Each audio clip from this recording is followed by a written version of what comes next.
Halo pemirsa Cokro TV, jumpa lagi dengan saya Ahmad Sahal di Seruput. Saya kali ini ingin berbincang lagi dengan Pak Suhadi, Ketua Tim Hukum Merah Putih.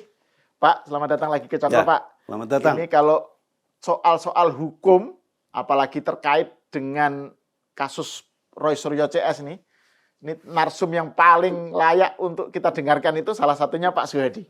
Amin. Karena Terima detail-detail kasih. hukum ini perlu Ya. ahlinya, Pak, yang ngomong, Pak.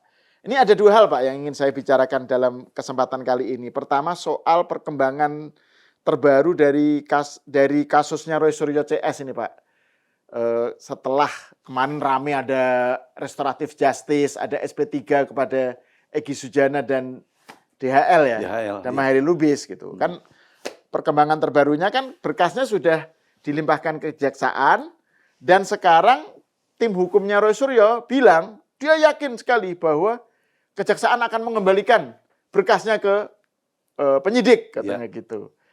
Padahal di sisi lain saya menyimak kontennya Pak Suhadi di Mo1 TV terkait soal detik-detik menuju ke P21 kasus Roy Suryo CS ini. Ya. Jadi ini karena ini kan membutuhkan bahasa bayi, Pak, untuk menjelaskan sebenarnya apa sih ini arah dari perkembangan kasus ini. Kemudian ada istilah P21, P19 gitu ya. Jadi ini apa maksudnya dan implikasinya bagaimana? Baik. Jadi soal itu. Kemudian yang kedua soal Egy Sujana dan DHL itu sendiri, Pak. Terutama Egy Sujana. Kan kemarin rame tuh bahwa Egy bawa mobil mewah di Malaysia gitu kan. Terus rame itu kan.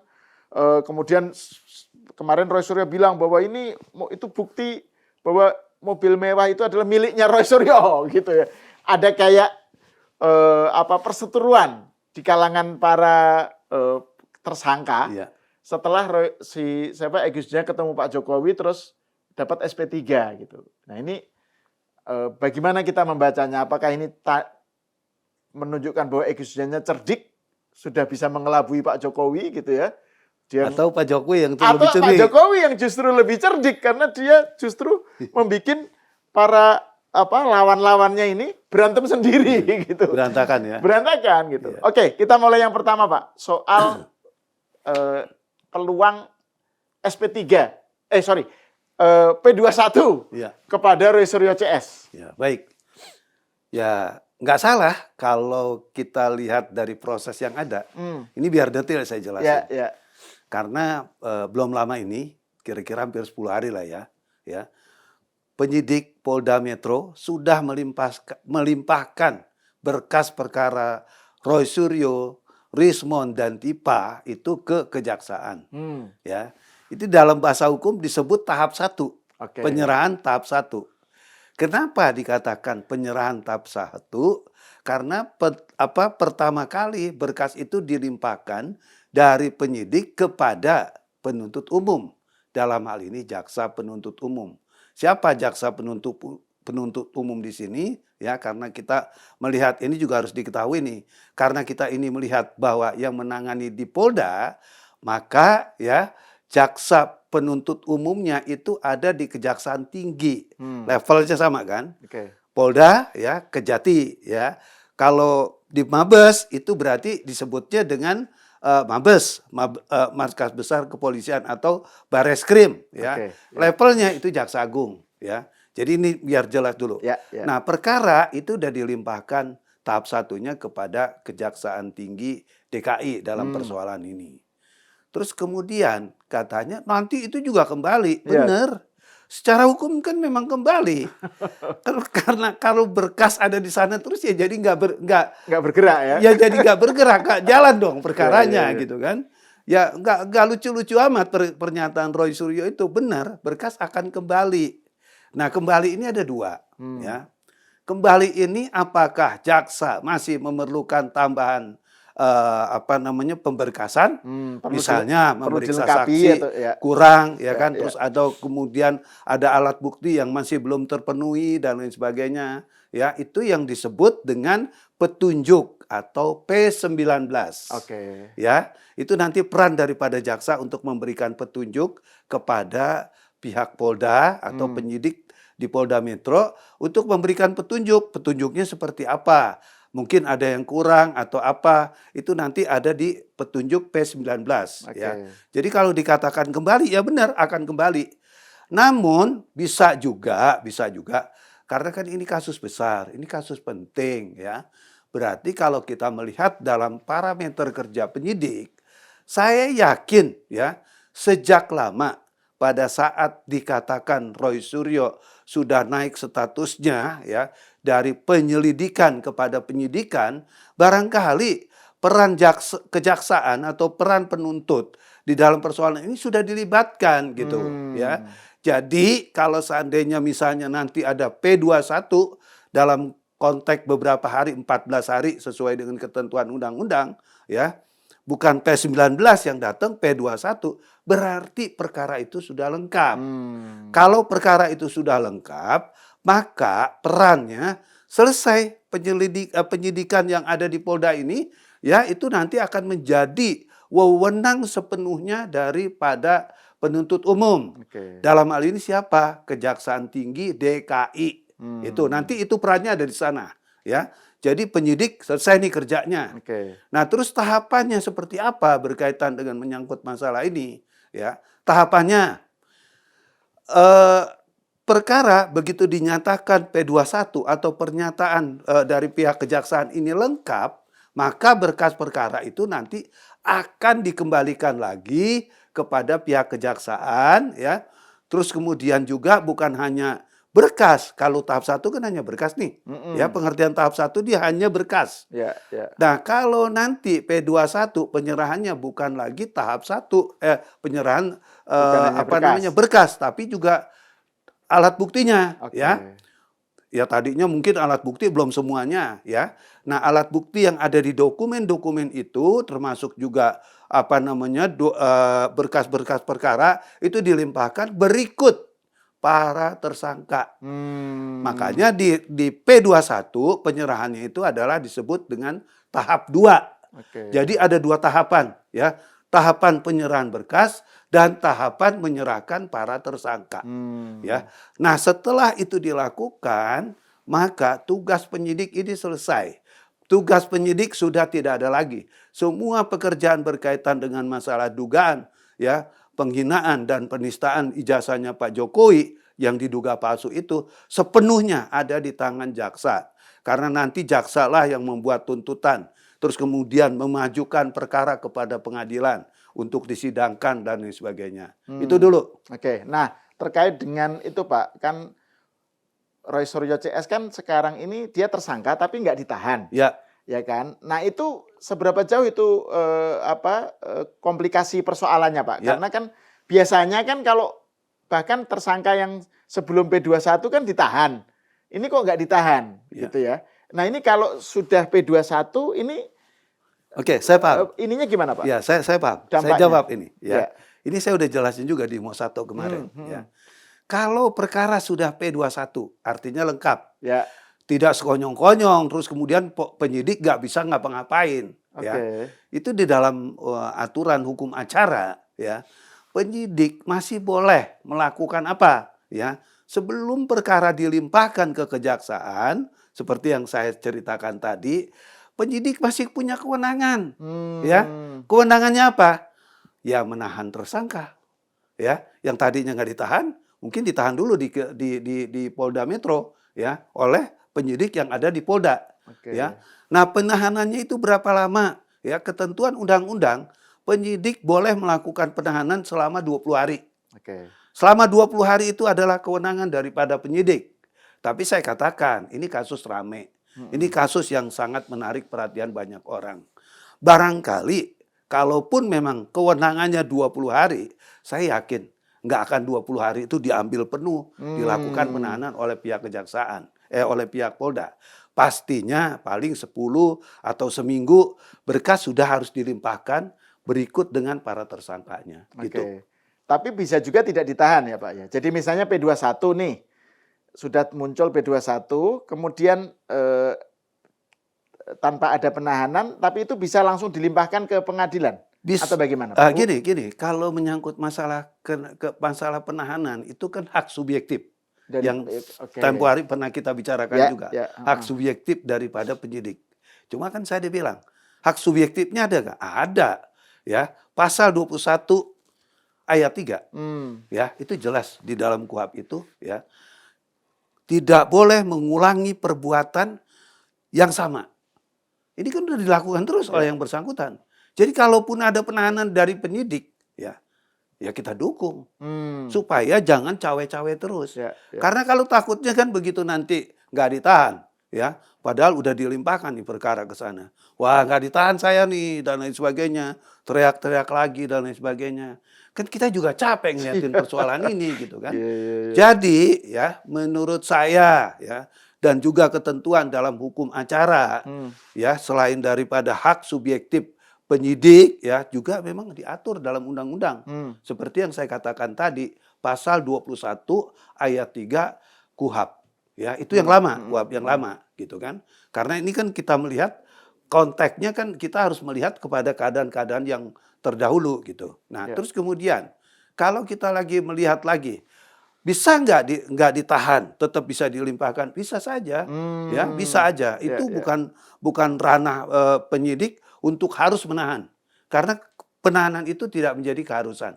Berkas tetap dikirim ke kejaksaan, ya nanti jaksa yang menentukan sikap apakah jaksa nanti akan melakukan penahanan atau tidak, gitu, ya itu nanti kewenangannya ada di tangan kejaksaan. Gitu. Nah, dan selama ini kan Roy Suryo CS kan melakukan banyak yang istilahnya Pak Suhadi itu strategi buying time kan, apa pengen ada saksi ahli atau apa. Nah, ini seberapa jauh strategi buying time ini masih bisa dijalankan kalau sudah P21, Pak? Jadi kira-kira manuver Roy Suryo CS ngapain gitu, Pak? Gini, kalau kita lihat dari buying time, ini kan belum lama juga kita udah dengar kan, dia udah menyiapkan 3 ahli yang udah dipanggil katanya, semuanya 7 ahli, 3 sudah siap untuk diperiksa dan lain sebagainya, ya. Terus kemudian juga ada saksi dan lain sebagainya. Kalau perkara ini sudah dinyatakan lengkap atau sudah P21, maka pemeriksaan yang disebut dengan ahli, dengan saksi, ya itu tidak harus di tangan penyidik. Kan bisa nanti diajukan ke pengadilan gitu kan. Ini juga jangan sampai kita tersesat dengan langkah-langkah yang memang mau diambil oleh Roy Suryo dan kawan-kawan. Karena kalau kita melihat pola-pola buying time yang selalu dimainkan, ini kan seperti ini gitu kan. Saya katakan ya, hal-hal yang berkaitan dengan masalah ya, saksi ada cat ya, terus juga ahli yang meringankan ya, itu tidak hanya bisa dilakukan pemeriksaan itu di tangan penyidik, tapi juga bisa dilakukan itu di dalam persidangan. Nanti di persidangan Roy Suryo boleh mengajukan saksi ahli, terus kemudian juga mengajukan saksi yang meringankan. Itu hak yang bersangkutan kok untuk kepentingan itu. Jadi nggak harus semuanya ada di tangan penyidik gitu. Ya, yang pasti babak selanjutnya itu adalah begitu P21, kemudian itu bola sudah di tangan jaksa, terus itu adalah proses menuju ke pengadilan gitu. Pengadilan. Wah, ya, itu namanya itu penuntutan. Penuntutan. Gitu. Sebetulnya bukan penuntutan dalam arti itu kemudian itunya penuntutan. Biasanya kalau kita melihat pada keseharian yang berlaku ya, itu surat dakwaan ya, di mana nanti dari surat dakwaan itu menjadi rujukan untuk melakukan penuntutan. Itu. Nah, ini menarik untuk kita kaitkan dengan topik berikutnya, Pak. Soal di satu sisi Roy Suryo CS menghadapi detik-detik P21, gitu kan. Tapi di sisi lain ada Egy Sujana dan DHL, Damai Hari Lupis yang mendapatkan SP3. Nah, terus setelah itu kan ramai di pemberitaan berbagai ini kan spekulasi gitu. Juga kesannya ada kayak berantem gitu antara Roy Suryo CS dengan Egy Sujana. Misalnya soal mobil tadi itu kan, Egy naik mobil mobil mewah gitu istilahnya, mobil warna merah gitu kan, di Malaysia gitu, terus si Roy Suryo itu mobilnya Egy gitu kan. Terus pokoknya kesannya kayak mereka ini kemudian berantem sendiri lah. Gak akur gitu. Nah, ini gimana Pak Suhadi melihat ini dikaitkan dengan tadi, dengan ini apa terkait strategi Pak Jokowi untuk melemahkan musuhnya gitu ya dengan cara memecah belah atau bagaimana Pak? Ya. Kalau kita melihat kepada analisa kepentingannya, Hmm, itu bisa seperti itu sih. hmm, Tapi saya yakin kok, kalau kita melihat dari sepak terjang Pak Jokowi dalam kaitan ini, ya, di mana RJ atau restoratif justice ini dibuat sedemikian mudahnya, ya, kelihatannya juga enggak. Cuman hmm. kalau kemudian terjadi seperti ini, terjadi benturan, terjadi perpecahan di kubunya mereka, ya ini bagian papan catur ya memang tidak pernah diperhitungkan gitu kan.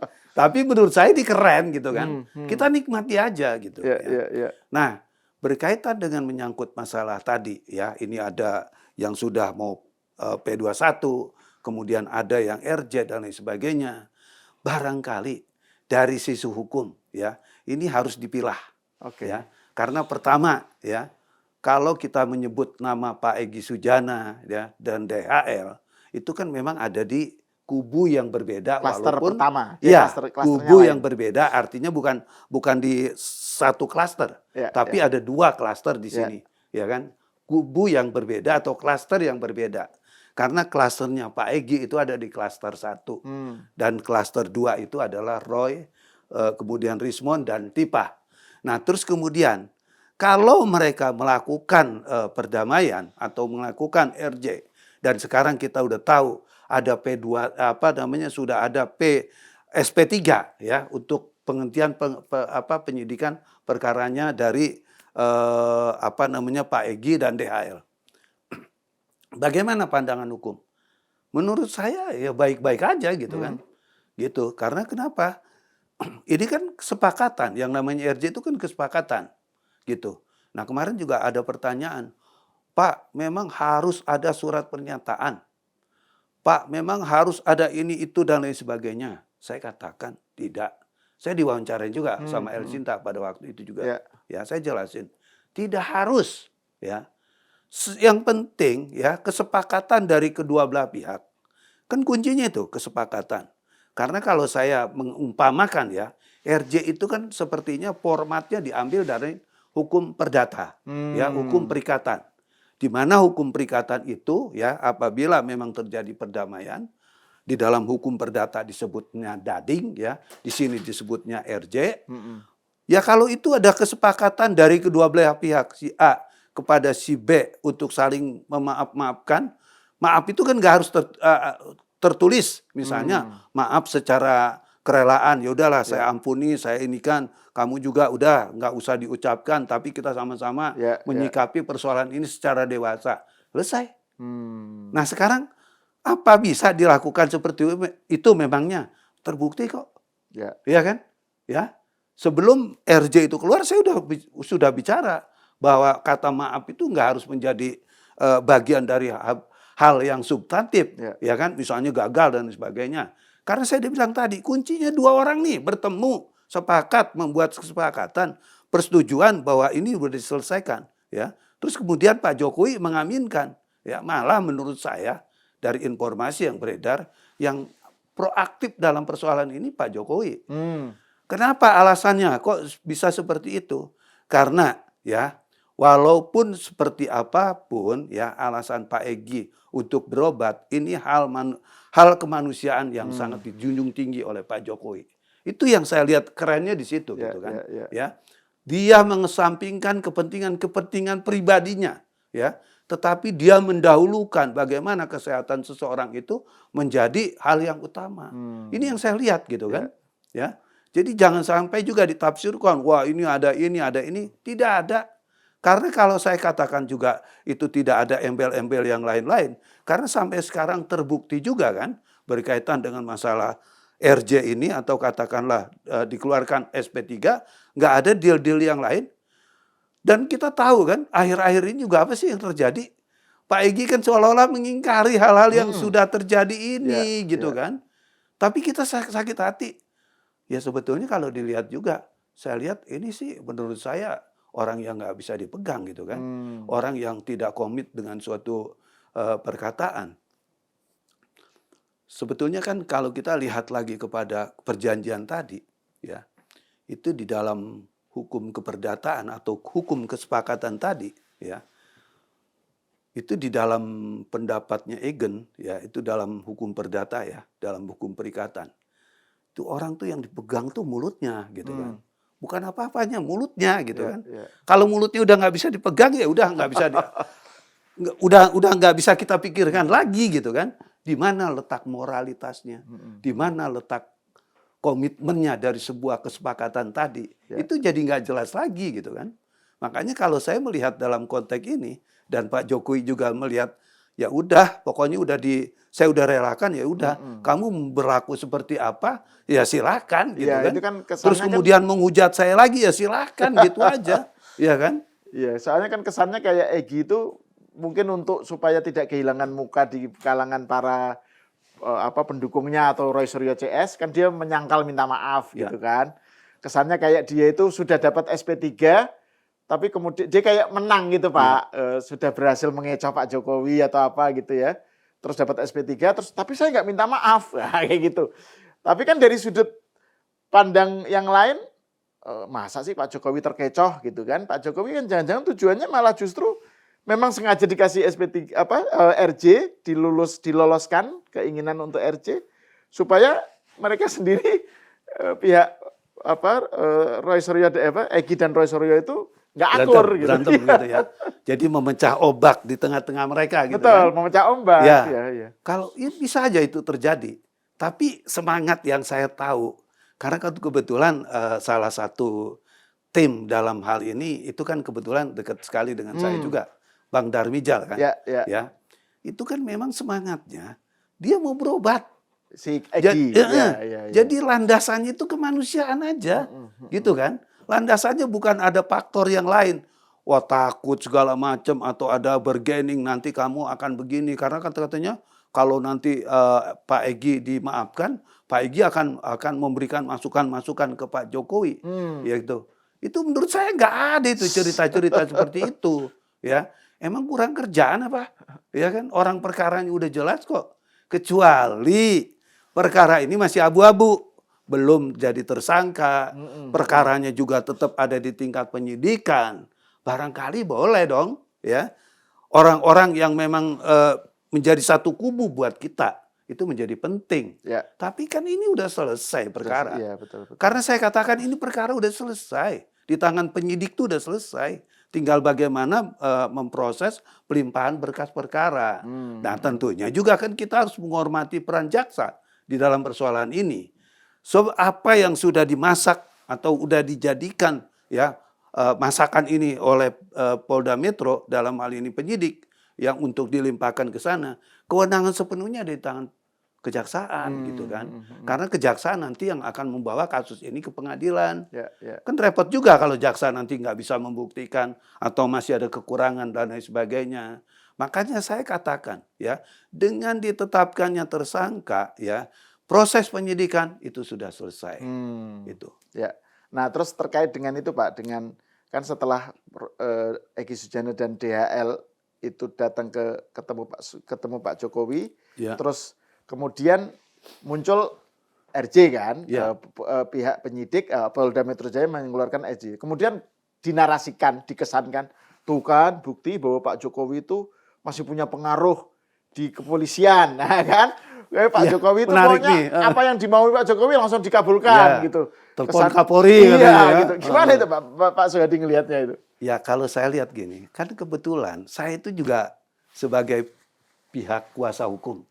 Karena ada salah satu tim relawan itu kan ada di saya. Oke. Ya kan, Ya, yang namanya betul. Pak Maret Suiken. Ya. Ya, itu dari JPKP yang membuat laporan juga. Karena pelapor itu kan bukan hanya Pak Jokowi, tapi ada beberapa Ya. teman-teman relawan yang mengajukan laporan Termasuk juga ke sana. Pradi Bersatu juga Termasuk Pradi Bersatu Ya. yang buat laporan gitu. Oke. Saya juga datang kan ke sana gitu kan. Ya, saya juga kaget ternyata udah ada yang ngajukan RJ. Ya. Saya tanya sama penyidik, oh udah Pak, udah ada yang ngajukan RJ, siapa? Udahlah, adalah, dia bilang gitu kan. Ya saya tahu dong siapa gitu. Nah terus kemudian kalau sampai kepentingan untuk penyelesaian RJ dan keluarnya SP3 melibatkan petinggi-petinggi di Mabes Polri, kayaknya nggak masuk akal menurut saya gitu kan. Iya, Karena iya. ini kan ceritanya kan memang diatur dalam KUHP gitu Mhm, kan. mhm. Jadi nggak perlu ada petinggi di dalam persoalan ini. Ya kalau petinggi di Polda adalah. Ya, ya, ya. Kapolda harus tahu dong Betul, minimal, betul. ya kan. Kapolda juga harus menyepakati dong adanya RJ ini. Kan kalau enggak jadi ngatung-ngatung juga kan Mhm, mhm. persoalannya. Akan menjadi PR kan gitu kan. Ya. Kalau menurut saya ini kan sebetulnya levelnya cukup di tingkat DIR. Ya. Dirserseum. Itu Oke. cukup kok sama Ya. yang bersangkutan. Kapolda hanya tinggal diberi laporan, Pak, sudah selesai RJ-nya, ya kan? SP3-nya juga sudah selesai, Pak. Kan gitu kan? Ya, cuman memang ini juga saya jelasin. Di dalam KUHP yang baru, ini kan sekarang yang diperankan ini kan KUHP yang baru nih, ya. Makanya saya berkali-kali di El Sinta juga saya katakan, terus kemudian juga kemarin di podcast-podcast di teman-teman saya katakan, ini tonggak paling bersejarah di dalam pemberlakuan KUHP, Hmm. ya. Kenapa saya katakan bersejarah? Karena ini betul-betul diuji nih berkaitan dengan masalah RJ nih, ya sampai sejauh mana, ya peran daripada KUHP yang baru ini dalam menerapkan RJ. Ini kan sudah diberlakukan, ya. Terus kemudian juga RJ setelah itu selesai kan dikeluarkan SP3. Nah di dalam KUHP yang baru ini masih ada satu lagi. Nggak bisa hanya SP3 aja yang keluar. Kalau dulu RJ, terus kemudian SP3 selesai. Selesai. Oke. Ya, penyidik lepas tangan. Tapi dalam konteks ini nggak bisa. Gitu loh. 3 hari setelah SP3 ini dikeluarkan, ya, Polda itu harus minta persetujuan penetapan kepada pengadilan negeri. Oh, Di oke. mana Polda itu berada. Tentunya pengadilan negeri Jakarta Selatan. Oke, Dalam oke. kaitan ini gitu kan. 3 hari loh waktunya. Makanya kemarin kita hitung kan. Kalau 3 hari itu kan SP3 keluar hari Jumat ya kalau nggak salah ya. Saya bilang kalau Jumat mungkin Sabtu Minggu kan bukan hari kerja. Nggak dihitung. Nggak dihitung. Berarti dihitungnya di Senin, Senin. Selasa, Rabu. Ya.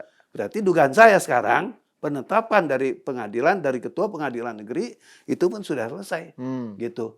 Ya sudah mau apa yang terjadi dan Egy mau jungkir balik seperti apapun, ya nikmati aja pemberian Pak Jokowi menurut saya kok, ya. Cuman kita di luar nih, ya kita hanya asal tahu aja. Oh, seperti itu ya. Itu aja kan? Ya, ya. Ya. Kok nggak ada komitmennya Iya, kamu? iya. Kok Jadi nggak itu ada gentle agreement-nya di dalam persoalan ini kan gitu kan? Jadi justru malah menyibak siapa Egy Ya, karakternya ya betul. ketimbang Pak Jokowi, justru Pak Jokowi akan bilang terserah lah Egy mau Iya. ngaku minta maaf, nggak ngaku minta maaf, mau ngapain yang jungkir balik itu urusan dia gitu. Betul. Kalau Jadi saya lihatnya ya, kalau saya lihat ya ini pecundang menurut saya, ya. Dan orang ini ya susah untuk kita Ya, ya. jadikan suatu contoh atau panutan. Karena saya udah bilang tadi kan di dalam hukum perdata itu ada pendapat Egen yang sangat bagus, seorang profesor di Belanda, ya. Orang ya kalau membuat perjanjian itu yang dipegang mulutnya, Mulutnya. ya kan? Kalau binatang itu kalau yang dipegang bukan mulutnya tapi apa namanya hidungnya, gitu kan? Karena hidungnya kalau ditarik di sini di ini kan ngikut ya, gitu. Ya kita lihat seperti itu, berarti orang ini nggak bisa dipegang. Ya, ya. Kalau kita melihat kepada teorinya Egen, ya kan? Kenapa saya katakan seperti itu? Ya nggak konsisten kok, gitu kan? Ya makanya saya dia bilang terserahlah, lu mau jungkir balik mau apa, kita yang penting tahu. Ya. Dan kita udah merelakan SP3 itu udah keluar dan kamu sudah bebas dan kamu tidak terikat lagi dalam kasus ini. Ya, ya. Kita aminin aja. Dan nggak akan kiamat juga dia mau seperti apapun juga perkara tetap akan berjalan kok, gitu nggak kiamat, gitu Ya, aja. ya. Nah terus ini mungkin bagian akhir Pak dari obrolan kita dengan adanya perkembangan tadi bahwa sekarang kasusnya Roy Suryo CS sudah dilimpahkan ke kejaksaan dan kita masih nunggu detik-detik menuju P21 gitu Pak ya. Ini kedepannya ini gimana Pak Suyadi ngelihatnya ini? Karena kan kita lihat masih rame beritanya dan bahkan ada yang perkembangan terbarunya Rismon kemudian sekarang gencar lagi punya punya kegiatan baru buku Gibran Endgame itu. Ya. Jadi dia sekarang nyerang Gibran dan nyebarin bukunya kemana-mana gitu. Ya. Nah ini Pak Suyadi ngelihatnya gimana nih seandainya kasus ini kemudian berlanjut ke tadi itu persidangan. P21 ya. Ya. Gimana Pak Suyadi ngelihatnya? Kalau melihat antara kasusnya Pak Jokowi dengan kasusnya Pak Gibran, ini kan dari kacamata pandangan saya sebagai seorang pengacara, ya seorang praktisi, ini kan hal yang berbeda Ya, sebetulnya. ya. Tapi kalau kita kaitkan, ini kan mempunyai tautan satu dengan yang lain. Kepentingannya apa? Ya, kok tiba-tiba ijazahnya Gibran Iya. dipermasalahkan? Karena gini, kalau yang namanya orang kuliah di Singapura, ya kan orang kuliah di mana di Australia dan lain sebagainya, kan banyak juga dong, ya. Berarti orang-orang tersebut juga sama dong keberadaannya. Tapi terlepas daripada itulah, menurut saya memang tujuan akhirnya ini bukan lagi kepada persoalan ijazah itu Iya, benar iya. dan tidak, tapi tujuan akhirnya adalah menuju 2029 gitu kan. Karena kita tahu kan, ya, digunjingkan dengan hal-hal yang buruk, yang negatif terhadap Pak Jokowi. Tapi masyarakat gak percaya tuh. Masyarakat tetap mencintai Pak Jokowi. Kan ini yang mereka takutkan. Ya. Sehingga 2029 yang tadinya mereka mengharapkan Pak Jokowi ini gak mempunyai kekuatan lagi, ternyata gak seperti itu juga. Makanya kan dia gak mau nih, benar-benar ini game di dalam kasusnya Pak Jokowi. Dia mencari sasaran baru, gitu kan. Nanti setelah itu mungkin Jan Etes, ya kan, diselidikin sekolah ini lagi, ya kan. Aduh, capek juga ngeliatinnya gitu kan. Staminanya mereka itu nggak habis-habis ya. Ya. Itu Mungkin amunisinya juga kuat gitu loh, ya kan. amunisi itu dan kita kemudian teringat dengan wacana yang Pak Jokowi juga bilang bahwa ada orang besar. Ya, sudahlah. Kalau saya melihat ini kan manuver. Manuver supaya bagaimana mereka ini terus menjadi satu gerombolan yang memang tujuannya untuk menyerang keburukan orang yang sebetulnya orang tersebut gak buruk. Itu aja yang saya lihat. Oke. Saya kira itu pernyataan terakhirnya itu yang justru malah mampu men-summarize bagaimana kita memahami persoalan tuduhan ijazah palsu ini yang bukan hanya ke Pak Jokowi tapi juga ke Gibran. Oke, terima kasih Pak Suyadi atas obrolannya. Dan pemirsa sampai di sini dulu. Kita berjumpa lagi di episode selanjutnya.